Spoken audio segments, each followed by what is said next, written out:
সংজ্ঞা দাও।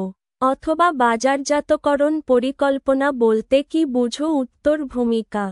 ভবিষ্যতে কি করা হবে তার আগাম সিদ্ধান্ত গ্রহণ করাই হলো পরিকল্পনা।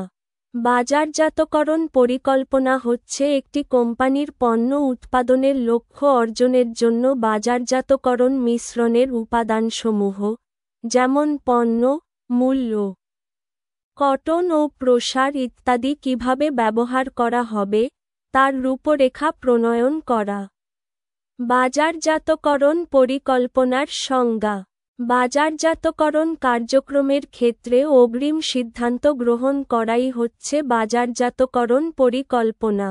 নিম্নে বাজারজাতকরণ পরিকল্পনার জনপ্রিয় সংজ্ঞা তুলে ধরা হল ফিলিপ কোটলার এবং গ্যারি আর্মস্ট্রং এর মতে।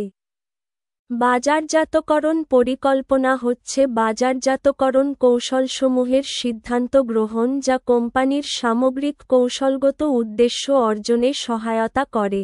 স্টিভেন জে স্কিনার এর ভাষায়, বাজারজাতকরণ পরিকল্পনা হচ্ছে আনুষ্ঠানিকভাবে তৈরি ও লিখিত দলিল যাতে বাজারজাতকরণ কৌশল বাস্তবায়নের জন্য প্রয়োজনীয় কাজের বিস্তারিত বিবরণ থাকে। কিথ ব্লুয়ার বলেন, বাজারজাতকরণ পরিকল্পনা হচ্ছে বাজারজাতকরণ কার্যক্রমের উদ্দেশ্য নির্ধারণ এবং উদ্দেশ্য অর্জনের জন্য প্রয়োজনীয় পদক্ষেপ নির্ধারণ ও সময়সূচি স্থির করার কাজ। প্রাইড এবং ফেরেল বলেন, বাজারজাতকরণ পরিকল্পনা হচ্ছে একটি পদ্ধতিগত প্রক্রিয়া যাতে বাজারজাতকরণ সুযোগ ও সম্পদ পরিমাপ করে বাজার সুযোগ নির্ধারণ করা এবং বাস্তবায়ন ও নিয়ন্ত্রণের জন্য পরিকল্পনা উন্নয়ন করা অন্তর্ভুক্ত।